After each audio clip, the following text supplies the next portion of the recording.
আসসালামু আলাইকুম। ইকরাস টেরিটরিতে সবাইকে স্বাগতম। চলে এসেছি নতুন একটি রান্না নিয়ে। আজকে রান্না করব তেলাপিয়া মাছ দিয়ে, আলু দিয়ে, টমেটো দিয়ে। এখানে পেঁয়াজ নিয়েছি, তেল দিয়ে ভালো করে ভেজে নিচ্ছি। ভাজা হয়ে গেলে আদা রসুন বাটা, লবণ, হলুদ, মরিচ গুঁড়া, জিরা গুঁড়া সব কিছু অ্যাড করে ভালো করে কষিয়ে নিয়েছি। তারপরে আলুগুলো দিয়ে দিয়েছি। আলুগুলো কয়েক মিনিট ভালো করে কষিয়ে নিয়ে তারপরে এর ভিতরে আস্তে আস্তে পানি দিলাম।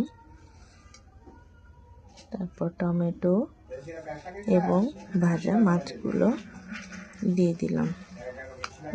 ঝোল শুকিয়ে গেলে তারপরে ধনিয়া পাতা, কাঁচামরিচ দিয়ে রান্না হয়ে গেল।